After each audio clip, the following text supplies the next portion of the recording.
Hi everyone, welcome back to my channel. I hope you are all well. I decided to carry on with the technique seen in the last video because oh my gosh, I fell in love with it, and I'll link it here on screen if you missed it. We are carrying on with the embossing on Jesmonite. Now I'm using some brand new molds. I've not used these before on my channel. Some of you would have seen these a solid month ago in an unboxing by Let's Resin. Now I am a Let's Resin affiliate, so all of the information for these molds will be down below. They are super deep and chunky round coasters. Now one of my amazing friends on here, Vivian, she had a major declutter long while ago and sent me a huge box for Christmas, and inside that box were these stamps. Now how gorgeous are these? I have not done anything bee related on my channel before in all of the years I've been here, but I figured this bee here would look absolutely stunning in the center of these coasters. Now the first color I'm going to go with is Blue Lagoon. These colors here are by Homeware Design. Again, as mentioned in the last video, Homeware Design Co have given you guys a discount that will be linked below. I'm going to do kind of a combination of blue and brown. I know I've done this before on my channel, but guys, the colors work so well together. I always think that colours of nature always just work, and blue and brown are those. Look at this shade. This is one single drop of Blue Lagoon pigment by Homeware Design Co, and it already gave me the most stunning, almost Maldives, Bora Bora kind of blue, but I wanted it deeper. And look at this. Honestly, I know I've said it before, I'll say it again, I will not use any other pigments. Now, I was not paid to say this. Homeware Design Co actually sent me some pigments just to try out with no obligation whatsoever to even film it or show a video, nothing. But they knew what they were doing. I fell in love with these pigments. Like you've seen on previous videos, one drop goes a long way. So my advice if you were using these pigments is to just give them a really good shake. One drop, give it a mix and see if you like it. If not, you can make it a darker shade because they are so pigmented. But I've poured my Jesmonite into one coaster. I had tons left over because, again, I didn't measure these coasters out to find out how much I'd need because, you know, guys, I'm lazy. I'm so lazy. I'd rather have an extra mold to the side and just play it by ear. But yes, a good shimmy, tap and a shake, and then all of the excess leftovers went into this pendant mold that you would have seen on the previous video. I love it. This is 30 minutes later and demold. These coasters are beasts. They are beasts. They are so heavy, and if you are using anything like Jesmonite or an Eco Pour, it's such a weighty product. I just love it for coasters. Sometimes you make a coaster and it comes up with your cup. It sticks to the bottom of your cup. It definitely will not do that with these molds. Now, demolding the pendants, beautiful. Honestly, they all look so pretty. Next up, we are going to go with brown. Now, there's a few browns in the Homeware Design Co. Of course, don't be like me. I accidentally squirted way too much. But a few squirts of the chocolate. Sometimes I look at this right now, I see chocolate, and then I can look at it and see purple. It's like my mind is playing tricks on me. I can't explain it. And then I look back and I'm like, no, that's definitely brown. But what I am doing with this is I'm adding in some drops of the cinnamon. So the cinnamon is more of a dark brown red tone, and that will bring my chocolate colour Jesmonite up to the shade of brown that I'm really looking for, that I know is going to work so beautifully with that Blue Lagoon. And we're pretty much here. Anything chocolate. Oh gosh, guys, if you know me, you know I'm a foodie, and if you ever join me in the live chats, you also know that's pretty much all I want to know. Like, how are you? Good? Great. What are you having for dinner? Another tap, another shimmy, another shake, and I will leave these again for another 30 minutes before demold. Now, I measured exactly the same amount out because I felt like if I've made some blue pendants, I might as well go ahead and make the brown ones as well. And then we've got an equal matching set of both, and it would just, I don't know, it would be more aesthetically pleasing for me. But yeah, again, the browns came out beautifully. I mentioned this in the last video. This mold has got a beautiful rounded edge to the pieces. There's something about it, guys. It's tactile and it's very satisfying to just rub them. Is that weird? Just sit and rub them. I know, I need help. But here they are together, and I think the blue and the brown just work so nicely. Even these shapes, they're just satisfying. Can't explain it any more than that. But here we are. We are ready. We are ready to start stamping with our ink and using our embossing powder. And this bee is beautiful. I knew as soon as I started this project that this bee would work right in the center of these coasters. Now, the trick is to get it in the center of your coasters. I must say mine are probably a tad off center. You could go to town, you could measure it all out and get your ruler out and make sure that you're kind of getting it centered.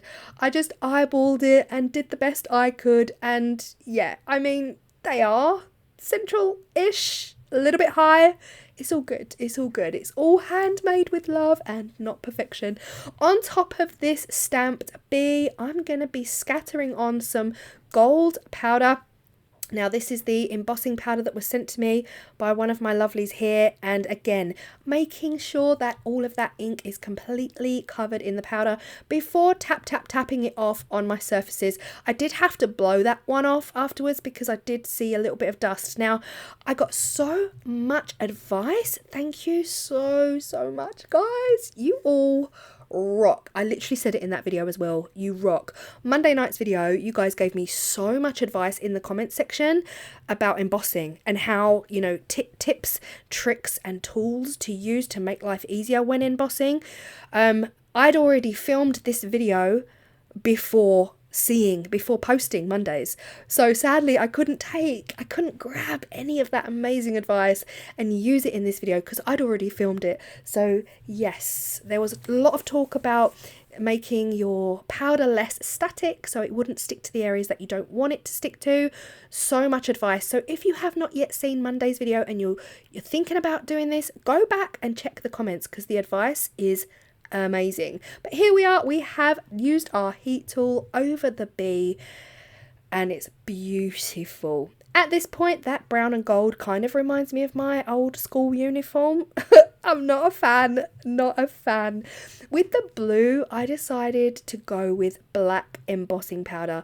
Something was telling me, following on from Monday's video, it was the black. It just popped. It made everything so much more wow, and I just felt like it had to be black. Part of me was thinking maybe silver would work, but after seeing the results of the gold, I decided no, absolutely not. We have to go with black. And look at this. I absolutely adore the boldness of this one. It's so simple yet so pretty and dainty and gorgeous, but yet really bold. And honestly, love the black against the blue. And I knew from this moment on, do you know what? We've done it. Let's just chill. Let's have some fun. Let's just emboss all of these pendants in a less traditional way. Let's just grab them and dab them on the stamp with absolutely no rhyme or reason, not much thought given to the placement. So this is another stamp from that bee set and it's the honeycomb pattern. And I just thought these pendants would look super pretty with a dab of the honeycomb and then a smaller bee. So I've got two gorgeous little small bee stamps, and I just, yeah, sometimes you just kind of sit there and have fun. And there are moments where I feel like I'm not even filming because I'm enjoying the process. I'm really just, it's almost calming to just sit and chill and play around and you kind of forget the camera's rolling. This was one of those moments because yeah, I just thought let's just have fun and do whatever and stamp wherever and see what we can come up with and see how either randomly abstract and cool it looks, or whether it's completely terrible. But I actually really like the end results, because the end results are so random. And if you are into bees, I hope you really love these. How cute is this little bee? I like bees. I try to save bees if I see them struggling. I try to, you know, save them with the sugar water. But I don't know if bees like me very much. I don't know. Anything that kind of flies around me that fast, like with wasps, bees are so important though. And I know that, and I respect them. So I do look after them where I can. But I'm loving it. I'm loving these little hints of bees. And even though on some of them I can't fit the whole bee stamp on there, I'm just giving them a hint. So like this big one here, there's so much space. I thought, let's just stamp some of the wings so that it kind of looks like a colony and that they're all in there together, flying around together. And yeah, it was really just a case of going with the flow and doing what you want. And you know, when you create in your own home, that's the beauty of being your own creator, your own artist, being able to just do what you want and do whatever you feel like doing at the time. Sometimes I get a little bit deep, and that's okay. Next up we have the black embossing powder, and it was funny because you can see here just how rounded the edges are on these pieces, because now there's a blue rim. It's really cool actually, a really sharp blue rim around each and every one, because the edges, they just round off. So yeah, it's a really cool little effect. Little things, honestly, I get so pleased by simple things. I think that's actually the answer to life, you know, the trick. Just be happy. Oh, be happy. Just see what I did there. Just see what I did there, B. Get it? Yeah. Anyway, moving on. Tapping them all off, making sure that all the powder is off of them, and making sure that that powder goes back into the bag. We don't want any waste. And here they all are. I really love, again, I'm repeating myself, but I love the contrast between the black and the blue. It was definitely the right colour combo to go for. I don't think silver or gold would have had the same wow impact. And again, just running my heat tool over back and forth. Now, the advice I was giving on Monday's video, again, I couldn't follow that advice because I'd filmed this already. But the advice was to heat your tool up first before you start holding it over the powder. Get it really hot so that you don't have to work so hard, and it heats up the embossing powder quicker. That was one tip that was given to me that I did read. I have read all of your comments and I've taken it all on board. So yes, next time. Here is where I decided, oh guys, don't be like me. Unless you can get things completely central, don't do this. I just thought it would look so cute with the word queen over the bee. So like queen bee. It's not in the middle. It's not in the middle. And I used a fast drying permanent ink for that. Like, why? Why do I do it? Anyway, I decided to leave it off of this one because I wasn't a fan. Why? Anyway, look. We live and learn. We live and learn. That's the whole reason we create. And it's the whole process of learning what to do and what not to do. At this point, I'm not sure what to do with the browns. It has to be black. It has to be something impactful. The gold, sadly, was just not doing it for me. I genuinely thought gold against the brown would look amazing. Now, again, I'm very new to embossing. Haven't done it for 20 to 25 years when I used to make cards. So it might be me. It might be my technique. It's not good. Yeah, I wasn't feeling it. So I decided at this point to not do the brown pendants and just sit on it for a while. You know, have a think, cogitate, contemplate, all of the words, and see what best to do on those in the future. But the blue and the black, j'adore. Absolutely love these. Let me know your thoughts. Let me know if you're a random creator, if you're like me where you like to just chuck it all in and put everything together and just trust the process, or whether you're more of a meticulously planned out, precise, putting things exactly where you want them to go. But let me know in the comment section, which one are you? I am a bit of both, but I am definitely more random. I'm learning more about myself as this channel evolves, as this channel grows. I'm definitely learning more about who I am and what I like to do. Trust me, it doesn't come automatically. It's with every video, literally with every video. I like that. I like what I did there. But yes, let me know. Again, all of the details will be in the description box below for your Let's Resin code. Also, your homeware design 15% off through the month of April.